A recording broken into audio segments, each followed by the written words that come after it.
Pagkatapos naming talunin ang mga elite mob, agad kaming pumunta sa gitna ng mapa. Doon, may narinig kaming isang malakas na Eitangal. Sinong hamak na naglakas loob na tulungan ng Heavenly Palace para harangan ako, ang Fighting God.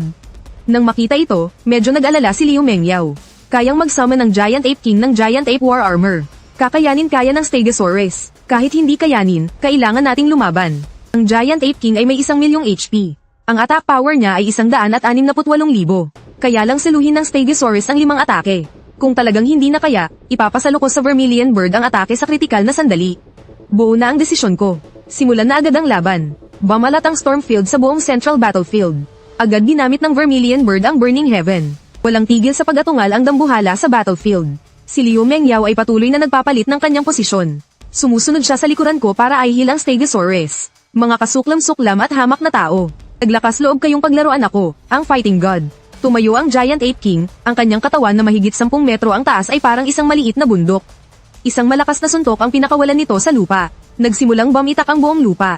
Umabot ito hanggang sa aming mga paanan. Lumabas ang mga damage numbers sa itaas ng aming mga ulo. Dahil sa ataking iyon, nabawasan ng 40% ang HP bar ko. Ang Stegosaurus naman na nasa harapan ay halos maubusan na ng HP. Habang tinitingnan ko ang paubos ng HP ng Stegosaurus, wala akong magawa kundi sabihin. Mukhang kailangan ko talagang maghanap ng mas malakas na pet. Tumango si Liu Mengyao, at nagcast ulit siya ng Holy Shield sa Stegosaurus. Ipinagpatuloy namin ang pagkait para unti-unting bawasan ang HP ng Giant Ape King. Buti na lang at mayroon pang Stormfield. Kasunod nito, sinimulan ko na ring ibuhos ang lahat ng aking lakas. Inutusan ko ang Vermilion Bird na atakihin ng buong lakas ang Giant Ape King. Samantala, tinitingnan ng Vermilion Bird ang sarili nito, na ni hindi man lang kasinlaki ng palad ng kalaban. Nanginginig din ito sa takot. Siguradong iniisip nito, maaaring hindi ako tao. Pero ang amo ko, demonyo talaga. Habang desperadong sinasalo ng Vermilion Bird ang mga atake, pinakawalan ko na ang lahat ng aking single target burst skills. Ang damage output ko sa loob ng 5 minuto ay higit sa doble kumpara sa dati. Kaya naman, inutusan ko ang Vermilion Bird na tumakbo habang patuloy na umaatake. Habang sinasalo nito ang mga atake ng dambuhalang unggoy. Sa wakas, naubos na rin ang HP bar ng Vermilion Bird. Kasunod nito, humiyaw ang Vermilion Bird patungo sa kalangitan. Ang buong katawan nito ay naging isang malaking itlog. Agad na natuwa ang Giant Ape King at mabilis na iniabot ang kamay nito. Dugo ng Vermilion Bird. Ito ang Battle God Potion. Walang tigil ang pag-atake ng mga Windblade sa akin. Kasabay nito, tinutulak ko ang itlog ng Vermilion Bird palapit sa akin. Kaya naman sumala ang pagsugod ng Giant Ape King. Pero kinabahan ako sa sinabi niya. Ibig sabihin ba, kapag ang Vermilion Bird ay nasa estado ng muling pagsilang? Pwede itong agawin. Agad kong tiningnan ang status ng pet ko. At tama nga, blanko na ang espasyo para sa may-ari ng Vermilion Bird. Mukhang may matinding atraksyon ang Giant Ape King sa Vermilion Bird. Hinahabol niya ang itlog ng Vermilion Bird at hindi ako inaatake. Kaya ginamit ko ang aking mga spell para patuloy na itulak palayo ang itlog. Kasabay ng walang tigil na pagpapakawalan ng mga Windblade. Pagkalipas ng 10 minuto, sa wakas ay naubos din ang health bar ng Giant Ape King. Kasunod noon ay tumunog ang game announcement. Dungeon complete. Oras ng pagkumpleto, 43 minuto at 52 segundo. Natanggap ang dungeon rank ang reward, Supreme Treasure Box. Nakuha ang karapatang pumasok sa Heavenly Palace. Ding. Binabati ang mga manlalarong sina Luli Chengxi at Meng Liao Guang. Sa pagiging unang nakakumpleto ng South Heaven Gate Dungeon, natanggap ang 100 beses na experience points reward. Matapos makuha ang first clear sa bagong dungeon na South Heaven Gate. Tinoon ko ang aking atensyon sa clear reward. Proof of the Hidden Class, Skywalker. Pagiging isa kang versatile na warrior at mage. Kahit nasa malayuan o malapit ang laban, magiging bihasa ka sa anumang uri ng labanan.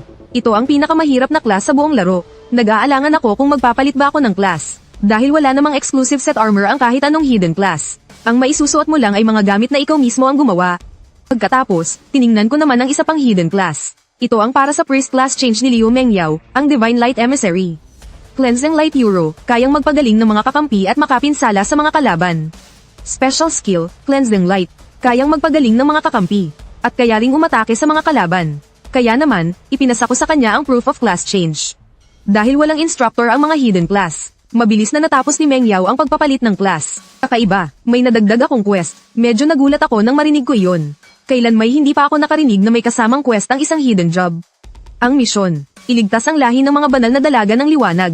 Description ng misyon, sa templo ng liwanag noong sinaunang panahon. May isang grupo ng mga kababaihan na tinatawag na mga banal na dalaga ng liwanag.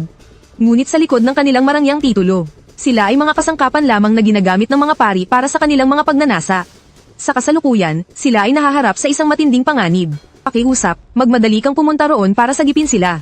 At gabayan sila sa paghahanap ng bagong teritoryo. Gantimpala sa misyon, scepter ng banal na dalaga ng liwanag, divine artifact. Kapag pagmamayari mo ito, kaya mo nang utusan ang buong lahi ng mga banal na dalaga ng liwanag. Natulala ako nang makita ko ang description ng quest. Grabe, ang ganda naman ng reward na to. Isipin mo, kaya mong utusan ang isang buong lahi sa laro. Agad akong nakapagdesisyon, kailangan kong gawin ang quest na to. Pero kailangan ko munang tapusin ang mga ginagawa ko ngayon. Dahil kasalukuyan akong lumilipad papunta sa headquarters ng isang sikat na social media app. Nitong mga nakaraang araw, dahil sa sunod-sunod kong mga ginawa, ako ang naging sentro ng atensyon ng lahat sa laro. Pinagtatawanan ako ng lahat, sinasabing isa akong tanga. Kumalat din sa buong internet ang balita tungkol sa pagbenta ko ng bahay at pangungutang para lang makapag-top up sa laro. Dahil dito, inimbitahan pa nila ako sa isang opisyal na livestream. At doon mismo sa livestream, direct akong ibinunyag ang dahilan kung bakit ako nag-top up ng 1 milyon kahit na magsasara na ang server ng laro. Samantala, sa isang lihim na base militar, ang mga matataas na opisyal ng Dragon Country ay kasalukuyang nagpupulong. Pinapanood nila ang isang video file tungkol sa akin. Imposible naman yata ang mga sinasabi niya. Napanaginipan daw niya na sasakupin ng mundo ng laro ang totoong mundo. Pero hindi rin naman masasabing puro kalokohan ang mga sinasabi niya. Dahil paano mo ipapaliwanag ang isang bato mula sa kalawakan, na may laman palang game system sa loob. Sa conference hall, kanya-kanyang bigay ng opinyon ang lahat. Isang matandang general ang pumutol sa kanilang pagtatalo. Ang matandang ito ay may bahagyang pagkakahawig kay Liu Mengyao. Siya si Liu Quan, ang 5-star general ng Dragon Country sa planet Blue Star. Mas mabuti ng paniwalaan ito, kaysa baliwalain. Hindi ako makapaniwala, naniwala siya sa mga sinabi ko. Nagtalaga siya ng isang batalyon ng militar para maglaro ng online game na ito. Nagdulot ng malaking ingay ang mga sinabi ko. Ang pagbebenta ng lahat para makabili ng bahay ay dahil lang pala sa isang panaginip. Pero ganoon talaga sa panahon ngayon. Kahit na isang payaso ang mag-livestream at makakuha ng kaunting exposure, makakaakit pa rin sila ng ilang fans. Sinamantala naman ng isang sikat na social media platform ang kasikatan ko at binigyan ako ng malaking bayad para mag-endorso ng produkto. Sabi ko na nga ba, ang hantungan talaga ng live streaming ay pagbebenta ng produkto. Sa unang araw pa lang, kumita na ako ng 8 milyon. Kinabukasan, sinagad ko na ang oras ng live stream ko. Mabilis na lumipas ang panahon at dumating na ang ika-26 ng Abril. Bumalik na ako sa Longhai. Isang araw na lang ang natitira. Kailangan kong ayusin ang level 120 na handcrafted equipment at ang aking job change. Pagkatapos, hihintayin ko na lang ang pagdating ng sandaling iyon. Una, pinakilos ko ang workshop ni Zhang Chunlin. 12 ng account ang pumunta sa lahat ng malalaking syudad para walang tigil na magpagawa ng handcrafted equipment. Kailangan kong umasa sa dami para makuha ang 9-star handcrafted item. At ang natitirang pera, ipinagpalit ko lahat para sa mga soul crystal. Bukas na ang araw ng malaking pagbabago. Samantala, malalaking pagbabago ang nangyayari sa mundo sa labas. Nagsimulang umulan ng nyebe sa Guangdong kahit na tag-araw. Agad kong binuksan ang telebisyon. Gaya ng inaasahan, may mga kakaibang panahon na nangyayari sa iba't ibang lugar. Sa Amerika, nagkaroon ng isang napakalaking tsunami. At sa Japan naman sa silangan, umuulan ng yelo na sinlaki ng kamao sa buong bansa. Sa isang iglap, tila nagkagulo ang buong mundo. Sakto namang tumawag si Zhang Chunlin. Ano ba tong kalokohang panahon na to? Pagkatapos magreklamo, sinabi niya na, nagawa na raw ang daan-daang libong set ng handcrafted equipment. At nakapag-synthesize din daw ng 29 star na hiyas. Wala na akong masyadong sinabi at nag-login na ako sa laro. Kinuha ko lahat ng gamit mula sa mail. Sinimulan kong gamitin ang Tia Ingong Crystal para kunin ang mga attribute na gusto ko para sa pagcraft. Pagkalipas ng 20 minuto, ang nag-iisang set ng level 120 na handcrafted equipment sa buong No World online game ay bagong gawa na. Pagkatapos, agad akong nag-change job sa Skywalker. Kasiyahan ako nang makita ko ang description ng job class. Bukod sa katangian nitong maging physical at magic user ng sabay, kaya rin itong matutunan ng karamihan sa mga forbidden spell. Kaya pumili ako ng isang skill book. Forbidden Spell, 7-star Energy Gathering. Kapag inactivate, makakakuha ka ng isang star energy slot. Tatagal ito ng 3 minuto. Maaaring makaipon ng hanggang 7 star energy. Nakakapagbigay ito ng teleport effect na may layong 500 yarda. Invincible ka habang nagte-teleport. Ibig sabihin, mayroon akong napakalakas na kakayahang tumakas. Sakto namang nag-online na rin si Liu Mengyao. Agad ko siyang pinalitan ng isang set ng equipment. Pagkatapos ay binuksan ko ang bagong labas na total score ranking. Napakahalaga ng pagkakaroon ng ranking na ito. Dahil dito nakasalalay kung anong mga game abilities ang mamanahin ko kapag nag-invade na ang laro sa totoong buhay. Kaya naman pinanatili ko ang pagiging numero 1 sa lahat ng mga pangunahing leaderboard. Sinulyapan ko ang listahan. Nakita ko na karamihan sa mga nasa listahan ay mga player na malungkot na umalis sa server. Hindi nagtagal, dumating na ang oras para pasukin ang Heavenly Palace Dungeon. Agad namang inimbita ni Liu Mengyao si Bai Shuyi. Ako naman, isinama ko na rin si Zhang Chunlin. Pagpasok pa lang sa team, agad sinabi ni Bai Shuyi, "Grabe, ang nakakatakot dito sa amin. Umuulan ng yelo sa labas, may mga namamatay na dahil dito." Seryoso akong nagsimulang magpaliwanag. Hindi nyo ba napapansin? Ang mga extreme weather na lumalabas sa mundo ay pangkaraniwan lang sa loob ng laro. Agad na naging alerto si Bai Shui at napatingin sa akin. Huwag mong sabihin, yung panaginip mo, magkakatotoo na. Pwede kayong gumamit ng VPN para tingnan ang mga sites sa ibang bansa. Tingin ko, sa sandaling mag-shutdown ng server ng laro, mawawala na rin ang internet. Sa ngayon, maglakbay na muna tayo. Pagkasabi niyan, kanya-kanya na kaming pumunta sa mission location. Habang nasa daan, walang nagsasalita sa amin. Halata na mga abala ang lahat sa pagpapataas ng kanilang kabuuang score. Pumatay ako ng mga halimaw habang nasa daan hanggang sa umabot sa 100 puntos. Nangangahulugan ito na bukas, pagkatapos mag-invade ng laro sa totoong mundo. 100% kong mamanahin ang mga attribute at ability ko mula sa laro. Si Liu Mengyao naman ay umabot sa 79 na puntos. Ibig sabihin, 79% ang kanyang mamanahin. Habang bumababa ang ranggo, mas mababa rin ang kakayahang mamanahin. Hindi nagtagal, natapos namin ang pinakamahirap na Heavenly Palace Dungeon. Ang mga score naming 4 ang direktang nanguna sa leaderboard.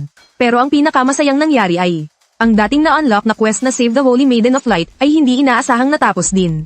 Sa sandaling iyon, hindi mabilang na mga Holy Maiden of Light ang lumuhod sa harap ni Liu Mengyao. Pero napaaga ng 1 oras ang pag-shutdown ng laro. Ang anunsyo tungkol sa nalalapit na pag-shutdown ng laro ay lumitaw sa screen ng lahat. Nag-message din si Liu Mengyao na mag-o-offline na siya. Kung may mangyari man, tawagan mo ako agad. Pagkatapos kong magbigay ng seryosong utos, lumabas ako sa laro at pumunta sa tabi ng bintana. Sa sandaling iyon, ang kalangitan ay napakadilim. Biglang may narinig akong isang malinaw na huni. Iyon ang huni ng Zuniao. Bigla kong iminulat ang aking mga mata. Hindi mabilang na mga halimaw ang bumabagsak mula sa langit. Puno ng takot at sigawan ang mga kalye. Samantala, sa loob ng kwarto ko, ang Zuniao ay nakahiga sa kama. Suot ko na rin ng kumpleto ang aking mga kagamitan mula sa laro. Sa mga sandaling ito, ramdam ko ang walang katapusang lakas sa buong katawan ko. Sa wakas, dumating na ang sandaling ito.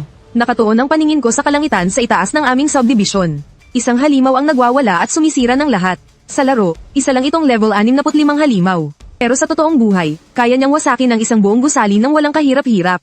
Biglang tumunog ang telepono ko. Inakala kong si Liu Mengyao ang tumatawag. Pero hindi ko inaasahan na si Zhang Chunlin pala. Boss, punta ka na rito. May lumitaw na level 100 halimaw dito sa eskwelahan. Si Kung Yan ay isa sa mga NPC na binili ko sa malaking halaga noon. Sila ang palaging tumutulong sa akin na protektahan ang Chanyu City. Ayun, nararamdaman ko ring bumagsak ang Chanyu City sa malapit.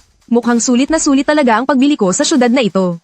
At kung mananatili pa bang tapat ang angkan ng mga banal na babae kay Liu Mengyao. Kapag nahanap ko na ang lungsod ng Chanyu, matitiyak ko kung totoo nga ito. Sige, hihintayin ko ang balita mo. Pagkasabi niyon, ibinaba na ni Liu Mengyao ang telepono. Pagkatapos, tinawagan ko naman si Bai Shui. Dahil ang lungsod ng demonyo ay nasa harapan ng karagatan. Siguradong doon pinakamarami ang mga halimaw. Pero buti na lang, may magandang balita. Maging ang militar ay namana ang lakas mula sa laro. At nilalabanan nila ang pag-atake ng mga halimaw dagat. Pagkatapos kong asikasuhin ang mga bagay dito, pupuntahan ka namin ni Liu Mengyao. Pagkatapos magbilin kay Bai Shui, tumalon na rin ako palabas mula sa bintana sa itaas. Pagdating ko sa labas ng subdivision, doon ko lang nalaman na hindi lang isang halimaw ang dumating, kundi daan-daang level 65 Eagle Horned Beast. Talagang naging pugad na ito ng mga Eagle Horned Beast. Kahit saan ay maririnig ang mga sigaw ng takot mula sa mga tao. Marami-rami na rin ang agad na naging pagkain ng mga halimaw. Sa mga oras na iyon, sa basketball court ng subdivision, karamihan sa mga residente ay nagtatago sa loob, nanginginig sa takot. Habang nawawalan na ng pag-asa ang mga tao, isang huni mula sa Vermilion Bird ang kumuha sa atensyon ng lahat. Nakita nila ang isang taong nakatayo sa kalangitan. At sa likod ng lalaki ay may isang pares ng pakpak, nang maging totoo ang laro sa totoong buhay. Hindi lang lahat ng bagay mula sa laro ang namana ko. Maging ang pet possession system ay hindi rin nagbago. Sa sandaling ito, ang alaga kong flying rat ay sumanib sa akin. Kaya nakuha ko ang kakayahan nitong lumipad. Tumulutang ako sa himpapawid. Nagliwanag ang Chonji sword na hawak ko. At pagkatapos, isa-isa kong pinaslang ang mga Eagle Horned Beast sa bawat taga. Pagkatapos, ipinatawag ko ang babaeng Niebe. At pinagyelo niya ang lahat ng Eagle Horned Beast. Matulala ang lahat ng mga nakaligtas. Nagpepelikula ba sila? Nang makita kong ligtas na rito, hindi na ako nagtagal. Kasama ang babaeng Niebe, dumiretso ako sa eskwelahan. Hindi nagtagal pagkatapos kong umalis. Isang squad ng militar ang pumasok sa subdivision. Sila ang isa sa iilang unit sa lungsod ng Longhai na nakamana ng mga kakayahan mula sa laro. Habang tinitingnan ng mga nakagyelong Eagle Horned Beast, agad napansin ng kapitan na mayroong kakaiba. Ito ay isang freezing skill na mula sa ice element. Ang duration sa laro ay 8 segundo lang naman. Hayaan mo na, magmadali tayo papuntang eskwelahan para magbigay ng suporta. Commander, sa buong Longhai City, tayo lang ang nag-iisang kumpanya. Ilang tao kaya ang may iligtas natin? Kaya naman, ang oras ay buhay. Sa sandaling ito, ang squad leader na si Liu Bing ay puno ng dugo ang buong katawan.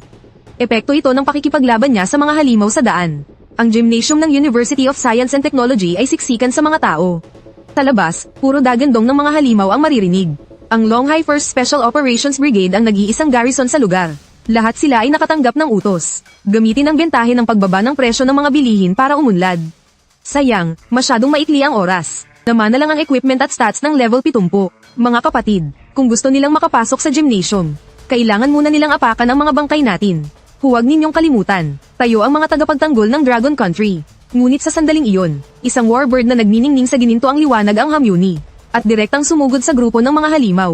Ang dumating ay si Zhang Chunlin. Sa wakas, naisalayan na rin ng mga estudyante ang sinag ng pag-asa. Pero hindi pa man sila nakakapagsaya ng ilang segundo. Ang katabing school building ay biglang gumuho matapos banggain. Isang higanteng demonyong dragon ang lumitaw sa paningin ng lahat. Isang level 80 na boss. Ang taas nito ay umaabot pa sa halos 100 metro. Totoo pala ang panaginip ni Lu Chengxi. Nag-invest siya ng napakaraming pera sa laro. Bakit hindi siya pumarito para iligtas ako? Kasasabi pa lang ni Ye Tenglong ng mga salitang iyon. Lumitaw sa labas ang imahe ng isang vermilion bird sa himpapawid. Iwinasiwas ko ang aking mga pakpak at tumayo sa harap ng Dark Demon Dragon. Paano ka nakakalipad? Pet possession. Pwede mo ring subukan. Tila nakaramdam ng insulto ang Dark Demon Dragon na nasa harap ko. Umungal ito ng nakabibinging dagandong. Ang eksenang ito ay parang umuulit na tadhana. Sa nakaraang buhay, napakayabang nito at walang kapantay ang lakas. At ako'y parang langgam lang na dinurog niya. Pero sa buhay na ito, ako naman ang nakatayo sa harap niya. Nagbabago ang takbo ng panahon. Huwag maliitin ang isang hamak na kabataan. Biglang kumislap ang liwanag mula sa Changji sword na hawak ko.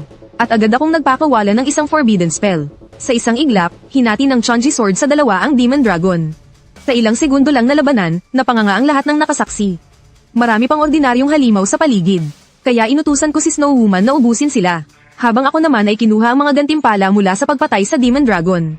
Sinipsip ng Vermilion Bird mula sa ulo ng Demon Dragon ang isang kumikinang na perlas.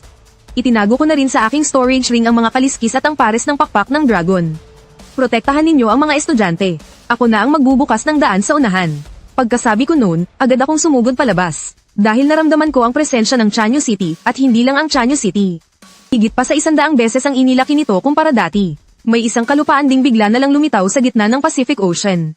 Sa itaas ng kalangitan, hindi mabilang na mga lungsod ang bumagsak mula sa langit. Pagbagsak sa lupa, lahat ng bagay ay muling nabuhay. Pero habang nangyayari ang lahat ng ito, may ilang lungsod na lumipad patungo sa iba't ibang direksyon.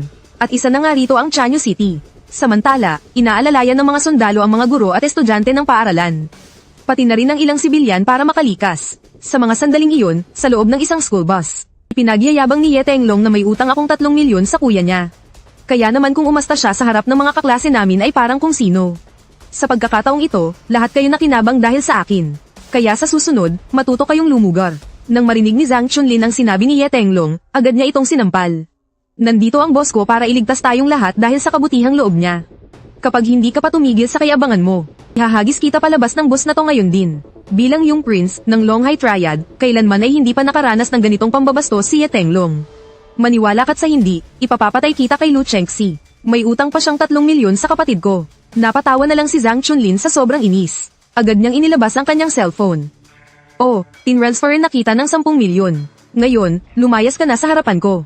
Pagkasabi noon, sinipa niya ito palabas ng bus. Mula sa bintana ng sasakyan, makikita sa malayo ang mga halimaw na naglalabas ng berdeng ilaw. Malinaw na malagim na ang sinapit ni Ye Tenglong. Malamig na tinitigan ni Zhang Chunlin ang lahat. Ngayon, naiintindihan nyo na, di ba? Nagbago na ang mundo. Ito na ang panahon kung saan ang malakas ang naghahari at kinakain ang mahihina. Habang nagsasalita, tumingin si Zhang Chunlin sa isang guro. Dati sa klase, palagi siyang pinag-iinitan ng gurong ito. Dahil sa nangyari kay Ye Tenglong. At sa mga sinabi pa ni Zhang Chunlin. Naunawaan na ng lahat kung gaano kasama ang sitwasyong kinakaharap nila. Ang dahilan kung bakit sila nabubuhay pa ngayon, ay dahil lamang mga tao sila. At sa loob ng sasakyang ito, simula pa lang ito ng pagbabago ng mundo. Ang buong planetang Earth, 200 bansa at mga rehiyon. Kasama ang mahigit 7 bilyong populasyon. Isang napakalaking sakuna, maaaring maging isang napakahabang proseso ito. Walang sino man ang nakakaalam kung ano ang naghihintay sa kanila sa unahan. Sa mga oras na ito, nakarating na ako sa tarangkahan ng lungsod ng Chanyu. Ang Catgirl at ang Night Order ay matagal nang naghihintay dito para salubungin ang City Lord. Bahagya akong napangiti dahil sa kasiyahan. Nandito lahat ng mga NPC na binayaran ko noon. Base sa reaksyon ng Catgirl at ng Night Order, mukhang tapat pa rin sila sa akin. Nang dumating dito si Zhang Chunlin at ang mga sundalo kasama ang isang convoy ng mga sasakyan. Gulat na gulat silang nakatingin sa tanawin sa kanilang harapan. Ito ay isang lungsod na may pader na umaabot sa 100 metro ang taas. Mayroon ding mga kabalyerong kumpleto sa kagamitan at isang grupo ng mga salamangkero. Nagpakita rin ng paggalang sa akin ang lahi ng mga saintes. Ang tagapagligtas ninyo, ang mind reader, pati na ang kanyang pamilya. Ay inaatake na rin ngayon ng mga halimaw. Sana po ay matulungan nyo kami na iligtas siya, Senior. Pagkasabi ko niyan, agad na naglaho mula sa kanyang kinatatayuan si Saintes kung yan. Wala pang isang minuto, may narinig akong isang pamilyar na boses. Lu Chengxi, tinitigan ko ang babaeng nakatayo sa harapan ko. Sobrang ganda niya na wala na akong mahanap na tamang salita para ilarawan siya. Ibinuka ni Liu Mengyao ang kanyang mga braso at niyakap ako. Ito ang unang beses naming pagkikita sa totoong buhay. Mula sa convoy, ang class beauty na si Jiang Tingting ay matalim na nakatitig sa aming pagyayakapan. Sa mga sandaling ito, sa labas ng lungsod ng Chanyu, may walang tigil na pagdating ng mga sasakyan. Ginagabayan sila ng mga sundalo papunta sa direksyong ito. Umabot na sa halos 100,000 ang bilang ng mga tao. Ginawa na namin ang lahat para iligtas ang mga tao. Sa kasalukuyan, bumagsak na ang buong Longhai City. City Lord, hinihintay po namin ang inyong utos para sa susunod na hakbang. Lumapit sa akin si Longlin, ang company commander ng garrison, at formal na sumaludo. May dala rin siyang nakakagimbal na balita. Inatake rin daw ng mga halimaw ang military headquarters. Ganoon din ang nangyari sa ibang mga bansa. Paralisado na ang lahat ng gobyerno sa buong Blue Star. Pagkarinig sa balitang iyon, labis na nag-alala si Liu Mengyao para sa kanyang lolo. Nang malaman niyang apo pala siya ni General Liu Quan, agad na sumaludo si Longlin kay Liu Mengyao. City Lord, gusto ko pong pangunahan ang mga sundalo para hanapin at iligtas si General at ang kanyang mga kasama. Siguradong hahanapin ko ang lolo ni Mengyao. Pero kung desidido na kayong umalis, hindi ko kayo pipigilan. Ganoon din para sa lahat. Kung sino ang gustong umalis, malaya siyang umalis. Ang mga susunod kong sasabihin ay para sa lahat ng pumunta rito sa Chanyu City. Ayokong tumanggap ng kung sino-sino lang. Ang dahilan kung bakit ko binili ang Chanyu City ay para magtayo ng isang base para sa sangkatauhan. Pero ang kailangan ko ay mga taong masunurin at may pakinabang. Ligtas man kayo dito sa Chanyu City. Pero kailangan ninyong sundin ang lahat ng iuutos ko. Mula ngayon, si Zhang Chunlin na ang magiging Vice City Lord. Kung gusto ninyong mabuhay, pero ayaw ninyong sumunod, malaya na kayong umalis ngayon din.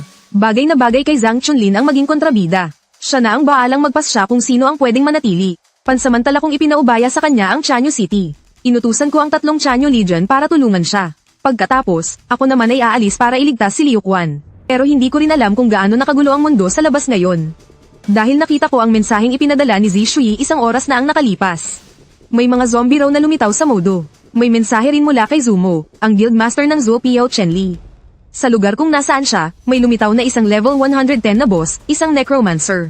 Ginawa niyang mga undead ang lahat ng mga namatay. At sinakop ang malaking bahagi ng lungsod. Kahit hindi sinabi ni Zishui kung paano lumitaw ang mga zombie. Hula ko, gawa ito ng boss sa laro na si Corpse Worm King. Isa lang siyang level 70 na boss. Pero ang kakayahan niyang manghawa ay isang bangungot para sa sangkatauhan. Kaya hinanap ko ang mataas na saserdotisang si Kung Yan. Gamit ang isang teritoryo bilang kabayaran. Hiniling ko sa kanya na iligtas ang lolo ni Liu Mengyao. Dahil sa puso niya, si Liu Mengyao lang ang pinakamahalaga. Wala siyang pakialam sa buhay o kamatayan ng iba.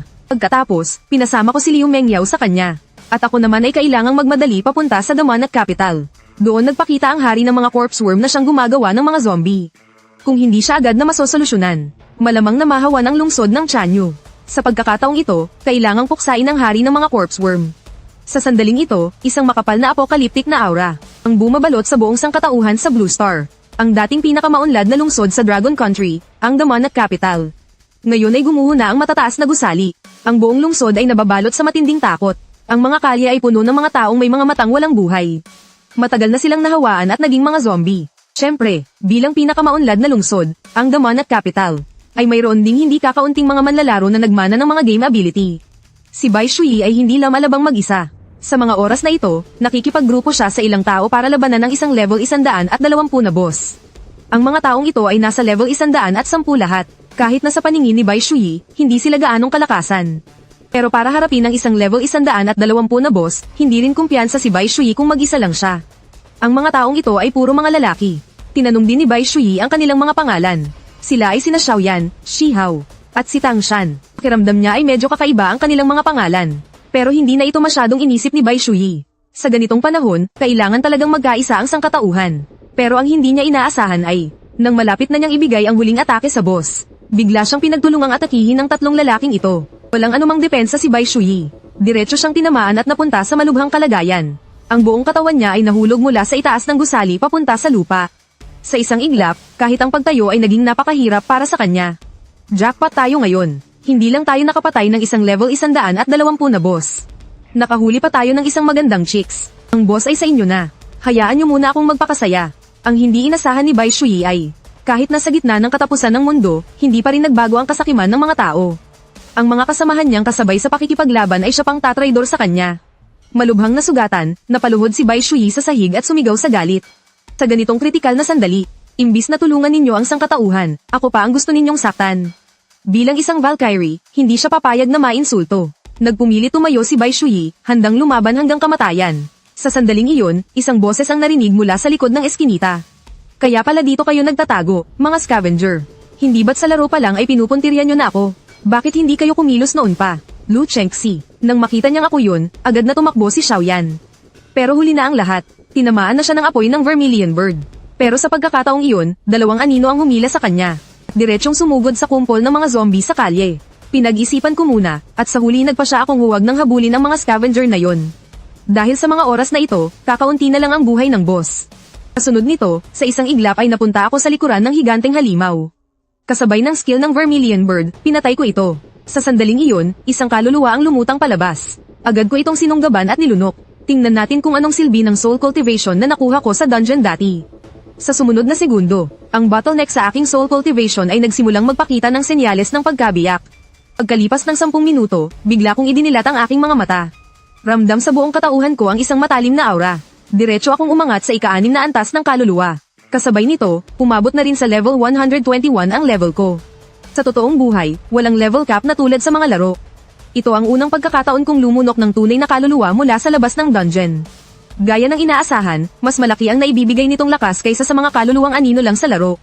Nang makita kong nasa kritikal na kondisyon si Bai Shui, binigyan ko siya ng isang malaking recovery pill. Pagkatapos itong kainin ni Bai Shui, dahan-daang bumabalik ang kanyang health. Nakangiti kong inilabas ang isang tableta. Gusto mo pa ba ng isa pang super recovery pill? Hindi napigilan ni Bai Shui na irapan ako. Pero nasa gitna pa rin kami ng panganib. Kaya walang oras para sa mga pagbati o pag-uusap. Mabilis kaming sumabak muli sa panibagong laban. Sa huli, matapos naming puksain ang lahat ng zombie sa isang buong kalye. Nakarating din kami sa harap ng level 70 na boss, ang Corpse Worm King. Sa paningin ko, kayang-kaya kong patayin sa isang iglap lang ang haring uod bangkay na yan. Isang kampi lang ng espada ko, patay na agad siya. Sabay noon, may lumabas na isang kakaibang item. Isang espesyal na item na may masamang gamit. Siguradong ginagamit to para gumawa ng mga zombie. Nang mapatay na ang haring uod bangkay, sunod-sunod na nagsuguran ang mga halimaw sa paligid papunta sa direksyon namin. Sunod-sunod na grupo ang pinatay naming dalawa. Para bang hindi sila nauubos. Subalit, sa gitna ng laban, bigla kong napansin na may mga anino ng tao na nakatayo sa ibabaw ng mga ulap. Hindi ko alam kung bakit, pero bigla akong kinabahan. Dati, kahit noong kaharap ko pa ang isang level 150 boss. Hindi ako nakaramdam ng ganito. Biglang may narinig akong sigaw mula kay Zishui sa tabi ko. Agad akong lumingon para tingnan. Ayun pala, hindi namin namalayan na nakarating na kami sa tabing dagat sa kapapatay. Ang dugo ng mga halimaw ay umagos papunta sa karagatan. Isang dambuhalang halimaw dagat ang biglang sumugod palabas, naakit sa amoy. Agad kong sinabihan si Zishui na umatras kaming dalawa, dahil hindi ko makita ang level ng halimaw dagat na ito. Ibig sabihin, mas mataas ng dihamak ang level niya kaysa sa amin. Pagkalundag ng halimaw dagat mula sa tubig, diretsyo nitong nilamon ng buo ang isang makamandag na halimaw. Isang level 130 boss yun na mahigit 100 metro ang taas. Hindi ako nagatubili kahit sandali. Hinayla ko si Zishui at tumalikod na para umalis. Ang Magic City ay tiyak ng babagsak ng tuluyan. Kahit na ako pa ang numero 1 sa laro, sa tindi ng lakas ng mga halimaw na to. Kung hindi kikilos ang lahi ng Holy Maiden of Light, malamang pati ang lungsod ng Chanyo ay mapapahamak na rin. Hayop ka, ang lakas ng loob mong tumawid sa hangganan para agawin ang mga halimaw ng aking kahariang Dragon Spirit. Antas na Shento, isang makamandag na halimaw lang naman ang kinain ko. Nais ba ng kahariang Dragon Spirit na makipagdigma sa lahi naming mga halimaw dagat? Umatras ka na ngayon, at ako, ang Provincial Lord, ay magkukunwaring walang nangyari. Nakasuot siya ng gintong baluti at may hawak na gintong sibat. Ang mga halimaw na kanina'y sobrang bayolente ay biglang tumahimik lahat. Nang makitang aatake na ang kalaban, ang halimaw dagat ay bumalik nga talaga sa tubig. Sa sandaling iyon, lumapag ang lalaki sa harapan ko. Isang napakalakas na aura ang nagpatigil sa paggalaw ng hangin sa paligid. Pinakalma ko ang aking sarili at pilit na tiniis ang takot. Maraming salamat po sa inyong tulong. Hindi po namin sinasadyang mapunta sa teritoryo ng Dragon Spirit Kingdom. Hindi na po namin kayo iistorbohin sa inyong pagpapatrolya. Pagkasabi nyon, hinayla ko na si Shui para umalis. Hindi kayo mga mamamayan ng Dragon Spirit Kingdom. Lahat kayo ay mga taga Blue Star, tama ba? Sa kalangitan, biglang naging alerto ang mga sundalo ng Dragon Spirit Kingdom. At nakita ang dalawang sinag ng liwanag na paparating. Nagmamadaling pinalibutan kami ng mga sundalo mula sa ibaba. Shuyi, nandito ka rin pala. Agad akong yumukod bilang paggalang kina Kong Yan at Liu Mengyao. Pagkatapos ay tumingin ako sa matandang lalaki sa tabi ni Liu Mengyao, si Liu Quan. Nakita kong maraming mantsa ng dugo sa kanyang baluti. Mukhang dumaan din siya sa isang matinding labanan. Ako si Jin Qiang, ang gobernador ng probinsya ng Shenhai ng Dragon Spirit Kingdom. Nagbibigay galang sa dalawang nakakatanda mula sa Bright Saintess Clan. Nais ko lang malaman kung nagbabalak ba kayong mga nakakatanda na maghanap ng teritoryong titirhan dito sa aming Dragon Spirit Kingdom. Ang aming Saintess Clan ay nakatira sa kanyang lungsod ng Chanyu. Nang marinig iyon, lumingon si Jin Qiang at tumingin sa akin. Dahil ikaw ang City Lord ng Chanyu, bakit hindi ka nagbibigay galang sa akin, ang gobernador ng probinsyang ito? Pinagdaop ko ang aking mga kamay at yumukod bilang paggalang. Pero ang isip ko ay puno ng mga tanong. Saan nanggaling itong si Jin Qiang? At ano namang meron sa Dragon Spirit Kingdom na ito? Mukhang hindi ito simpleng pagsalakay ng isang laro sa Blue Star. Sa halip, may ilang malalakas na puwersa na matagal nang binalak ang pagsalakay sa planetang ito. Mula ngayon, ang lugar na ito ay dapat tawaging Blue Star Realm. Ang dating 8 probinsya sa timog silangan ng Dragon Country ay napasailalim na ngayon sa aming Dragon Spirit Kingdom. Tungkol naman sa mga halimaw sa iba't ibang lugar. Simula ngayon, hindi ninyo sila maaaring basta-basta nalang patayin. Pagkatapos nilang mahati-hati ang kani-kanilang teritoryo, saka pa lang kayo maaaring manghuli. Hindi ninyo kami hahayaang patayin ang mga halimaw na ito. Hahayaan na lang ba natin ang mga halimaw na basta-basta nalang pumatay sa ating mga taga Blue Star? Bago kami dumating, binigyan na namin sila ng pagkakataon na magkaroon ng kapangyarihang espiritual para labanan ang mga halimaw sa loob ng 20 taon. Pero kayo mismo ang sumuko sa pagkakataong iyon. Nang marinig ko iyon, unti-unti ko nang naintindihan. Tama nga ang hinala ko. May problema talaga sa online game na New World. Sa tingin ko, lahat ng tao sa Blue Star ay napasok na sa isang patibong. Sa probinsya ng Shenhai, ikaw lang ang nakabili ng isang lungsod. Ako, ang Provincial Lord, ay kinikilala ka na bilang City Lord ng Chanyu. Mula ngayon, isa ka na sa mga tauhan ni Jin Qiang. Maliwanag ba? Maraming salamat sa inyong pagkilala, Provincial Lord Jin. Alam ko kung saan ako lulugar kapag nasa ilalim ako ng iba. At ito ay dahil na rin sa pagbibigay galang kay Kong Yan, ang 3rd rank na Divine Envoy. Kaya naman naging magalang sa akin si Jin Qiang. Pagkatapos noon, hindi na ako masyadong nagsalita. Nagsimula na kaming bumalik sa lungsod ng Chanyu. Lolo Liu, may balita po ba kayo tungkol sa mga bansa sa Blue Star? Dahil sa pagtawag ko ng lolo, nagkunwaring nagtampo si Liu Mengyao sa tabi ko. Maliban sa Amerika at Russia na lumalaban pa rin, lahat ng bansa sa buong Blue Star ay bumagsak na. Ang kasalukuyang teritoryo ng Dragon Country ay may sukat na hindi bababa sa 100 milyong kilometro kwadrado. Sinakop ng kahariang Dragon Spirit ang 8 probinsya sa Timog Silangan. Mas malaki pa ito kaysa sa kabuuang kalupaan ng Blue Star noon. At saka, ang lakas ni Jin Qiang ay nasa rurok na ng 2nd rank. Ang level ng mga sundalong iyon ay nasa 150 pataas. At iyan ay isang probinsya pa lang ng kahariang Dragon Spirit, sabi ni Liu Quan habang umiiling at bumubuntong hininga. Dahil prangka, galit na nagsalita si Zishuyi. Hindi naman pwedeng habang buhay na lang tayong magpapapi. Kahit na sinabi ng Jin Qiang na iyon na tatanggapin niya tayo. Tawag siya ng tawag sa atin na taga Blue Star. Puno ng pangmamaliit ang tono niya. Ngayong pag-aari na natin itong lungsod ng Chanyu, dapat nating igalang si Lu Chengxi bilang ating City Lord. At pagkatapos ay bumuo tayo ng mga bagong patakaran. Pagsikapan nating pagbuklurin ang lahat para makaligtas. Hindi kami mananatili, ang tribo ng Saintess. Dadalhin din namin ang Mindweaver sa isang bagong teritoryo. Dahil mayroon kaming paraan ng pagsasanay na angkop para sa kanya. Isang beses lang sa 1,000 taon kung lumitaw ang isang Mindweaver. Tulad lang ng City Lord ninyo na isang Skywalker. Ito ay isang natatangi at nakatagong propesyon. Natigilan ako pagkatapos kong marinig iyon. Aba, pero sa mga sinabi ni Kong Yan, tila napakalakas ng isang Skywalker. Kaya ito ba ang dahilan kung bakit nakuha ko ang pagkilala ni Jin Qiang? Pero bago pa man ako makaramdam ng saya, nagsalita na ulit si Kong Yan. Kahit na magiging maayos ang landas ng isang Skywalker sa hinaharap, darami rin ng darami ang mga hahadlang sa kanya. Bukod pa rito, hindi magiging mapayapa ang Blue Star sa hinaharap. Tiyak na maglalaban-laban ang mga bansa. Kailangan ng mga mind adept ng isang ligtas na kapaligiran para sa kanilang pagsasanay. Halata namang buong puso ni Kong Yan na iniisip ang kapakanan ni Liu Mengyao. Pero nag-aalangan pa rin ako. Dahil gusto kong pansamantalang gawing protector ng Skymon City ang Holy Maiden Tribe. At sa sandaling iyon, tumakbo papalapit ang pinuno ng Night Order na si Long Jiang para magulat. Natuklasan pala niya habang nagpapatrolya ang isang minahan ng mineral. Bukod pa roon, mayroon ding isang Soul Mountain Range. Medyo naguguluhan pa ako, pero hindi na napigilan ni Kong Yan na tumayo. Sa ilalim ng isang Soul Mountain Range, tiyak na mayroong Dragon Vein. Nakakalikha ito ng mga Soul Crystal. Maaari mo bang ibigay sa amin, sa Holy Maiden Tribe of Light, ang isang Soul Mountain Range para maging teritoryo namin? Sa ganoong paraan, sasama sa amin ang mga Mind Adept. At malapit pa rin sila sa Skymoon City ninyo. Agad akong natuwa, sakto, dahil sa ganitong paraan ay mapapanatili ko ang Holy Maiden Tribe. Pero kailangan naming pag-usapan ng maigi ang mga kondisyon. Pagbalik namin, namangha kaming lahat nang makarating kami sa minahan. Kahit na lumipad pa ako sa kalangitan. Tila wala itong katapusan sa aking paningin. Maaari kitang bigyan ng isang bundok bilang teritoryo. Pero simula ngayon, ang Holy Maiden Tribe at ang Skymoon City ay kailangang bumuo ng isang alyansa para sa pag-atake at pagdepensa. At sa hinaharap, kapag ang Skymoon City ay may mga natatanging disipulo, maaari rin silang payagang pumasok sa Holy Maiden Tribe para sanayin. Kung kaya mong magbigay ng isa pang bundok, papayag na kami. Magaling talagang makipagnegosasyon si Kung Yan. Pero tumango pa rin ako ng walang pag-aalinlangan. Tutal, ang buong Soul Mine ay may 9 na bulubundukin. Ngayon, mayroon na akong protector at minahan.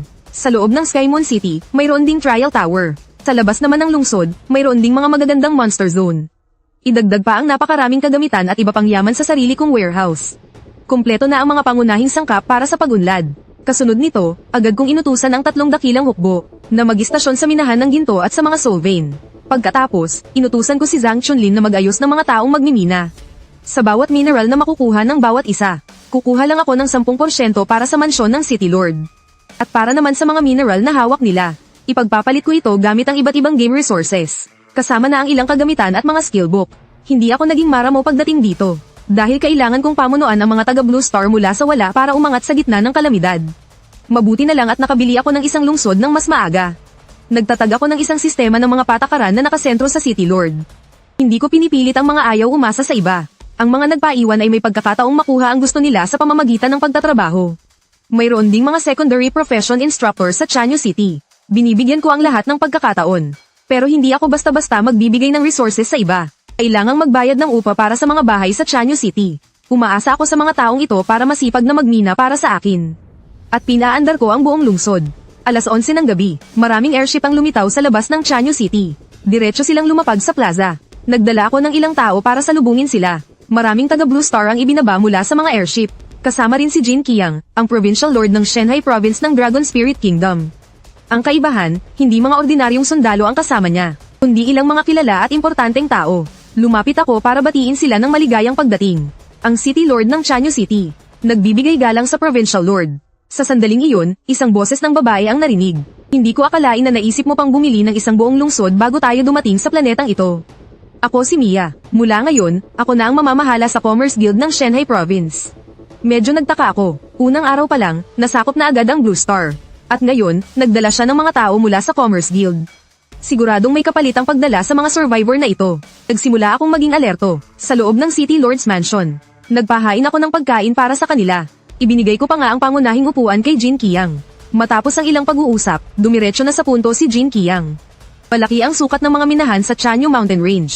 Kailangan naming pumasok ang Commerce Guild sa Chanyu City. Ang 8 great families ay nag-aalay ng 30 milyong gintong barya bawat buwan. Pati na rin 3 milyong soul crystals. Mas malaki ang mga minahan sa Chanyu City. At mas marami rin ang populasyon kaysa sa kanila. Sa tingin mo, City Lord Lin, magkano ang dapat mong ibigay? Gaya ng inaasahan, walang libreng tanghalian sa mundo. Magkano ang gusto ninyo, Provincial Lord? Ibinalik ko sa kanya ang tanong. Tutal, wala namang maipagmamalaki ang Chanyu City para makipagnegosasyon. 5 milyong soul crystals at 50 milyong gold coins. Kaya kung pigilan ng Monster Tide para sa iyo sa loob ng 10 araw. Ang layunin ko ay yumaman tayong lahat. Huwag ninyong isipin na lahat ng perang ito ay sa bulsa ko lang napupunta. Ang Dragon Spirit Kingdom ay kailangan ding mag-alay ng maraming yaman sa Divine Court taon-taon. Mas gusto ko pa ng katatagan kaysa sa inyo. Medyo natawa ako. Sinira niya ang mga tahanan ng hindi mabilang na tao. Tapos ngayon, sasabihin niyang gusto niya ng katatagan. Sa katunayan, ang Monster Tide ay ang mismong banta ni Jin Qiang sa akin. Sa loob ng 10 araw, ang mga tao ng Chanyu City. Kaya ba nilang kusang loob na lipulin ang mga boss sa mga kalapit na lugar? Dahil total, sila ay mga orihinal na residente mula sa dating Blue Star. Wala silang karanasan sa paglaban sa mga malalaking boss. Nang marinig ito, bahagyang ngumiti si Jin Qiang. Kung magbibigay ng dobleng tributo ang Chanyu City mo bawat buwan, papayag ako sa hiling mo. Wala akong nagawa kundi ang tumango na lang. Kailangang samantalahin ang 10 araw para makapag-level up ang lahat. Ito lang ang paraan para maharap natin ang Monster Tide pagkatapos ng 10 araw. Pagkatapos naming magkasundo sa mga kondisyon, hindi na nagtagal pa si Jin Qiang at ang kanyang mga kasama at umalis na rin sila. Agad naman akong nagpatawag ng isang pulong. Inutusan ko silang immobilize ang lahat. magmina sa gabi, at mag-level up sa umaga. Bukod pa riyan, mag-recruit ng 10,000 blacksmith apprentice. At pagawin sila ng mga gamit mula level 1 hanggang level 30. Kailangang tiyakin na bago dumating ang Monster Tide, ang mga taong ito ay aabot sa level 30 o higit pa. Biglang tumayo si Zhang Chunlin at nagbigay ng suhestyon. Baka kulang na kulang ang level 30. Kailangan nating magtipon ng isang grupo ng mga taong nagmana ng mga game ability para tumulong. Halimbawa, si Zumo, nakontak mo na ba siya? May sarili ring syudad si Zumo. Ang lugar kung nasaan siya ay tinatawag na Ice Kingdom. Bukas na bukas, haharapin na nila ang Monster Tide.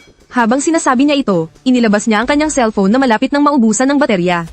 Kapag naubos na ang kuryente nito, baka masira na ito ng tuluyan. Pero naghanda ako ng ilang power bank. Sapat na siguro ito para sa ilang panahon. Pagkatapos, nagpadala ako ng mensahe kay Bai Shui para paalalahanan siya.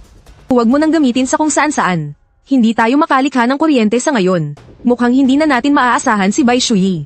Pero may naisip akong magandang paraan. Iyon ay ang gamitin ng mga soul crystal bilang pabuya. Hayaan ang mga taga-Saintes tribe na tulungan ng mga ordinaryong tao na mag-level up. Samantalang ako naman, pupunta sa panig ni Zumo para tumulong. Kailangan ko ng mas maraming impormasyon ngayon. Tulad ng relasyon sa pagitan ng Ice Kingdom at Dragon Spirit Kingdom. At kung gaano kalakas ang mga halimaw sa Hachao. Pagkatapos kong magdesisyon, balak kong puntahan si Zishui para tingnan ang sitwasyon. Tutal, kung gustong mabuhay ng lahi ng mga tao sa Blue Star, kailangan nilang makahanap ng bagong paraan. Bago ako umalis, ipinatawag ko si Zhang Chunlin. At binigyan ko siya ng ilang bilin. Tulungan mo si Liu Mengyao sa pagbabantay sa City Lord's Mansion. Ipagpatuloy mo ang pamamahala at pag-aayos sa lahat ng tao. Mag-organisa ka rin ng isang grupo para pumatay ng mga halimaw at mag-level up. Sa mga sandaling ito, nakaalis na ako ng Shanghai Province. Gamit ang napakabilis na tulen, nagtungo ako sa hangganan ng Dragon Spirit Kingdom. Habang nasa daan, may narinig akong ingay ng labanan sa gubat. Ito ang Thunder Curse ng isang Lightning Mage mula sa New World. Kalaban ang Lightning Leap ng isang Electric Mage.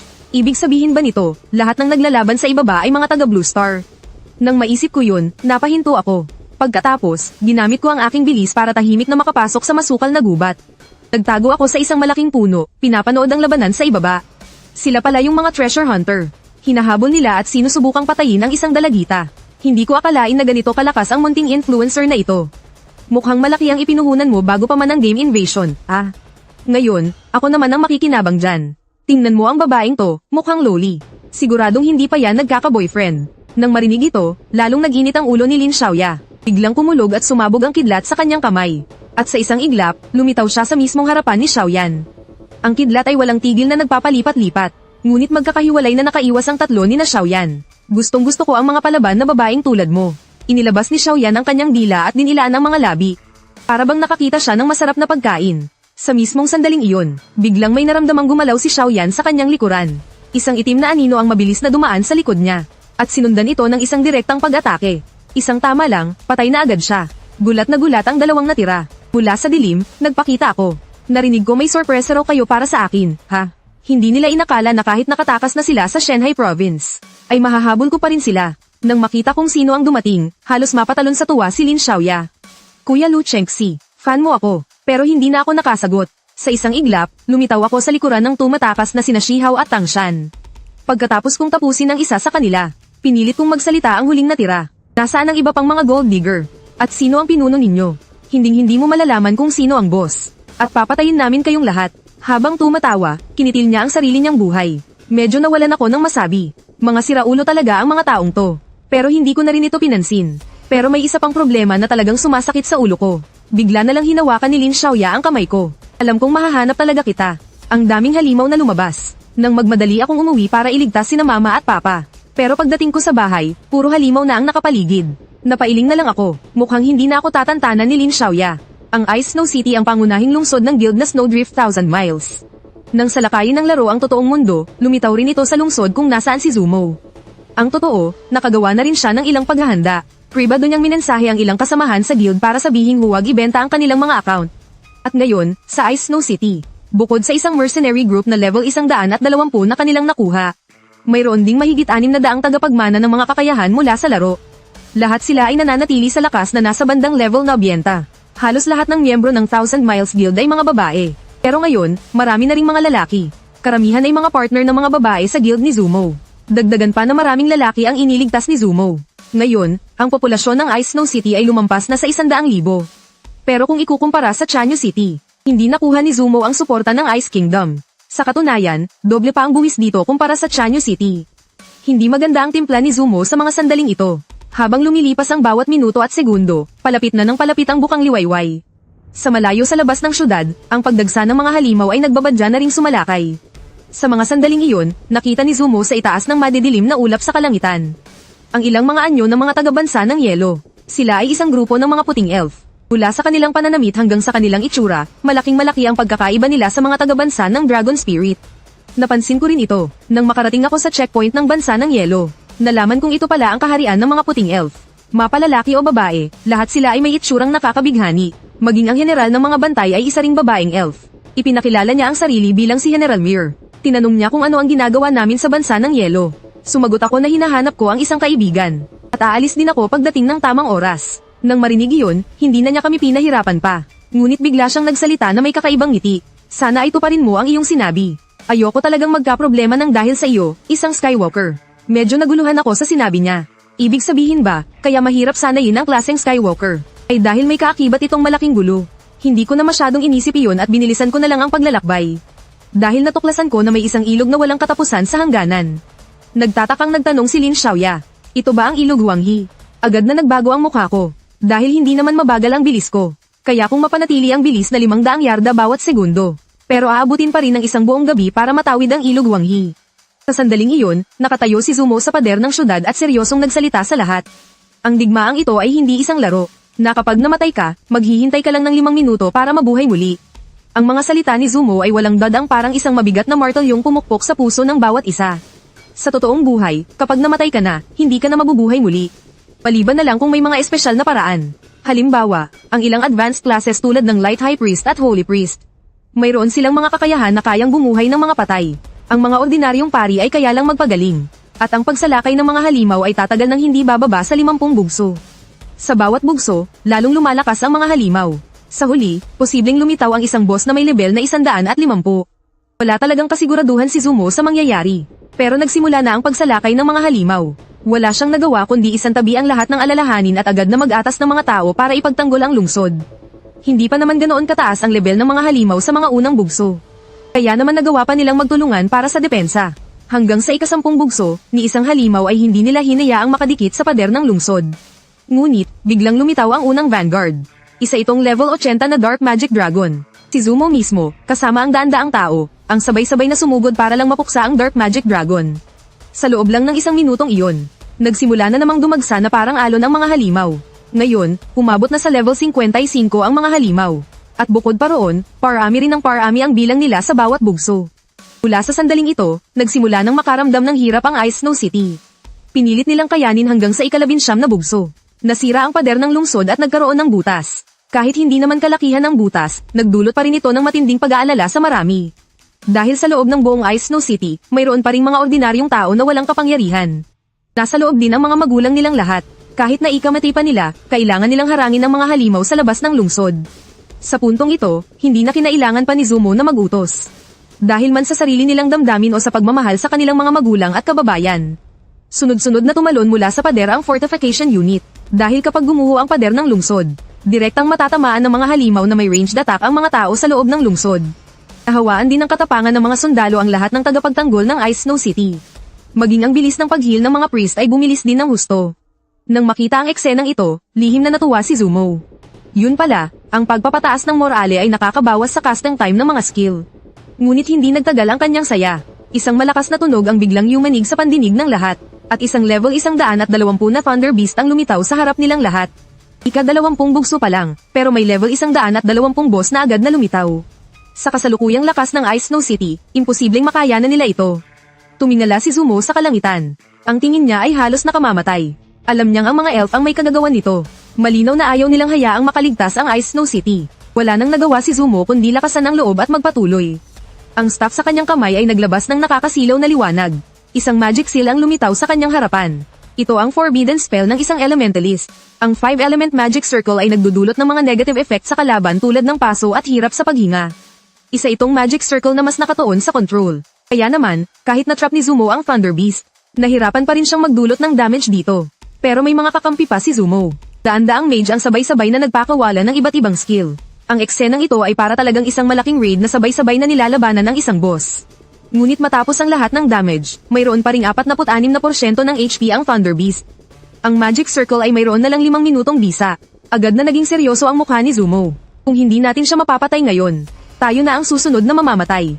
At sa oras na iyon, tiyak na malaki ang pinsala at marami ang mamamatay. Sa sandaling ito, ang bawat tao sa Ice Snow City ay puno ng desperasyon.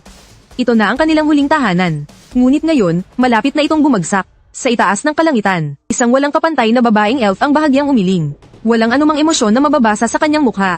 Mukhang magtatapos na ito. Nang marinig ang sinabi ng babaeng elf, isang lalaking elf ang lumapit at magalang na nagsabi. Magandang kamahalan Moy, maaari na po ba tayong bumalik? Ngunit, si Moy ay bahagyang nasusuka. Hindi siya umimik at nanatiling malamig ang kanyang ekspresyon. Sa halip, tumayo siya at nagplanong umalis ng maaga. Pero sa mismong sandaling iyon, sa kalangitan sa di kalayuan, ibinuka ko ang aking mga pakpak. Mabilis akong lumipad palapit habang pasan-pasan si Lin Xiaoya. At direktang huminto sa itaas ng Ice Snow City. Pagkatapos, bigla na lang akong nawala sa aking kinatatayuan. Nang muli akong lumitaw, nasa likuran na ako ng Thunder Beast. Sabay-sabay kong pinakawalan ang ilang ipinagbabawal na spell. Agad nitong binawasan ng mahigit 1,000,000 HP ang Thunder Beast. Sa isang malakas na kalabog, direktang bumagsak sa lupa ang Thunder Beast. Nang makita ito, halos maiyak na sa sobrang tuwa si Zumo. May damage dealer na tayo. Hindi lang siya, lahat ng tao sa Ice Snow City ay labis na naantig. Dahil kinailangan nila ng libu-libong tao para lang mabawasan ang kalahati ng buhay nito. Samantalang ako, nalutas ko ito sa loob lang ng ilang sandali. Sa ibabaw ng mga ulap, si Moy, na paalis na sana, ay napakunot ng noo. Mga pakpak, isa ba siyang anghel? Ha, kaya pala, isang uri ng possession. Pero, siya pala ang maalamat na Skywalker. Nakakagulat naman iyan. Tumalikod siya at muling umupo. Nang makita si Moy na ganito, lahat ng mga elfo ay nagpatuloy na lang din sa pagmamasid sa ibaba mula sa himpapawid. Walang masyadong oras para magkumustahan. Hinanap ko lang si Zumo. At pagkatapos ko lang ipakilala si Lin Xiaoya sa kanya, sumalakay na naman ang ika-20 wave ng mga halimaw. Kung ganito kabilis ang takbo ng mga pangyayari, kung may darating pang ilang Thunder Beast ngayong araw, baka umabot na sa ika-9 na antas ang kaluluwa ko. Masayang naisip ko sa aking sarili. Ang ika-20 wave ay puro maliliit na halimaw lang. Sakto para bigyan ako ng oras para sa cooldown ng mga forbidden spell ko. Agad kong ipinatawag ang Vermilion Bird. Iyan ang sinaunang Vermilion Bird. Bakit naman sasama ang Vermilion Bird sa kanya? Hindi may pinta ang ekspresyon sa mukha ni Moy. Sunod-sunod na bumagsak ang mga katawan ng halimaw sa harap ng Ice and Snow City. Pangunahin ay dahil sa sobrang taas ng damage output ko. Halos insta-kill ko lahat ng maliliit na halimaw na to. At saka, napakabilis ko rin kumilos. Para akong multo na gumagalaw sa gitna nila. Patuloy pa rin tumataas ang aking experience points. Nang lumitaw ang boss sa ika-30 wave, level 122 na ako. Ang boss na lumitaw ngayon ay isang level 120 na Gold Swallowing Beast. Sa lahat ng halimaw na sumalakay sa Blue Star, ito ang pinakamapaminsala. Dahil ang pinakamarami sa Blue Star ay mga gusaling gawa sa bakal. Ngayon, lahat ng iyon ay naging pagkain na nila. Dahil doon, mabilis na lumakas ang mga Gold Swallowing Beast. Ang problema, puro heavy metal ang buong katawan ng mga nilalang na ito. At nakakaloko sa taas ang kanilang depensa. Pero ang kahinaan ng metal ay apoy. Sakto, pagkakataon na para magpasikat ang Vermilion Bird. Agad kong ginamit ang Stormfield. Ginamit naman ni Zumo ang isang Magic Circle para kulungin ang Gold Swallowing Beast. Ang Vermilion Bird naman ang nagsilbing aerial artillery. Walang tigil nitong pinapaulanan ng iba't ibang apoy na may mahika ang katawan ng Gold Swallowing Beast. Sa huli, wala pang 5 minuto. Tuluyan nang natunaw sa dagat-dagatang apoy ang Gold Swallowing Beast. Agad ko namang hinuli ang kaluluwa nito at nilamon ng walang pag-aalinlangan. Sa sumunod na sandali, ipinikit ko ang aking mga mata. Muling naka-breakthrough ang aking soul cultivation at umabot sa ika-7 antas. Huwag mong sabihing malalampasan talaga ng mga taga-Blue Star na to ang Beastide. Kamahalan Moy, hahayaan mo na lang ba talaga na manatili ang isang lungsod ng mga taga-Blue Star sa mismong kaharian ng mga elfo? Hanggat pinapahintulutan ng mga patakaran. Kung gayon, magiging bahagi na sila ng Ice Kingdom. Isa itong katotohanang hindi na mababago. Hindi rin maganda ang itsura niya. Pagkakaroon ng isang lungsod-estado ng ibang lahi sa sarili niyang bansa. At kapag umabot na sa isang tiyak na bilang ang populasyon nila, magkakaroon pa sila ng karapatang makilahok sa mga desisyon ng konseho. Ito rin ang dahilan kung bakit napakahalaga para sa Ice Kingdom ang kasalukuyang Beastide. Hindi tulad ng Dragon Forest Kingdom. Ang Ice Kingdom ay isang bansa na may parliamentary system. Mas makapangyarihan pa ang konseho kaysa sa mismong reyna. Hindi makapaniwalang nalampasan na naman niya ang kanyang soul limit. Umabot na sa ika-7 antas ang kanyang soul cultivation. Kung ganoon, ibig sabihin ba'y nabigo na ang plano natin? Kailangan nating pataasin pa ang hirap ng Beastide. Sige, tayo na lang ang umakit sa ilang mga boss. Ipinikit ni Moy ang kanyang mga mata at hindi tumugon. Para bang sinasabing wala siyang narinig. Nang makita ang reaksyon ni Moy, nagpa siya si Erxies na magmatigas. Umalis siya sa airship. Pagkaalis niya ay saka palang idinilat ni Moyi ang kanyang mga mata. Habang pinagmamasdan ang likod ni Xerxes, bahagya siyang napangiti. Pagkatapos ay ibinaling niya ang tingin sa Ice and Snow City sa ibaba. Mukhang lalong nagiging interesante ang lahat. Ang mga alulong ng halimaw sa labas ng Ice and Snow City ay muling nagpagising sa diwa ng lahat. Nanlaki ang kanilang mga mata nang makita ang tanawin sa labas ng lungsod. Bakas sa kanilang mukha ang kawalan ng paniniwala. Sa pagkakataong ito, hindi nila inaasahan ang paglitaw ng 8 dambuhalang demonyong halimaw. Walang duda, lahat sila ay mga boss. Dati sa laro, ang pinakamahirap na boss sa ika-40 wave ay level 130 lang. Pero ngayon, may dumating na 2 level 130 bull demon. 6 na level 120 wind beast. Paano kung sumuko na lang tayo? Kung magpapatuloy ito, pagdating ng ika-100 wave, baka harapin natin ang pinakamalakas na kalaban na hindi pa nakikita kailanman. Siguradong kagagawan na naman to ng mga elf na yan. Dahil sa lakas ng Ice Kingdom, ang mga elf, kung gugustuhin nilang burahin ang Ice and Snow City ninyo sa teritoryo ng Ice Kingdom, dapat ay marami silang alam na paraan. Kaya bakit pa nila gagamitin ang Beast Tide na to? Posible kayang bukod sa Beast Tide, wala na silang magawa laban sa atin. Mula nang magsimula ang game invasion hanggang ngayon, ni minsan ay hindi natin sila nakitang unang kumilos laban sa atin. Siguradong may kung anong dahilan na pumipigil sa mga paraan nila para kalabanin tayo. At sa paggamit nila sa mga halimaw, wala silang sinusunod na kahit anong patakaran. Kung ganoon, ibig sabihin ba'y hindi na rin natin kailangang sumunod pa sa mga patakaran? Napatingin sa akin si Zumo. Agad na napuno ng pag-asa ang kanyang mga mata. Nanlamig ang tingin ko. Lalaban tayo palabas. Sa mga player sa Ice and Snow City na nagmana ng mga game ability, siguradong may mga formation master. Hayaan mo silang mag-set up ng isang magic formation sa labas ng syudad. Ako na ang bahala sa bagsong ito ng mga halimaw. Magtalaga ka ng mga tao para itayo ang mga depensang formation. Pagkasabi ko noon, lumundag na ako pababa mula sa pader. Diretso akong sumugod sa grupo ng mga boss. Ang dahilan kung bakit ang lakas ng loob kong sumugod ng ganito ay dahil karamihan sa mga boss ngayon ay mga wind beast. Pero ang bilis ng paglakas ko ay mahigit 3 beses pa kumpara sa isang ordinaryong player. Dahil ako ang lalaking mas mabilis pa kaysa sa mga wind beast.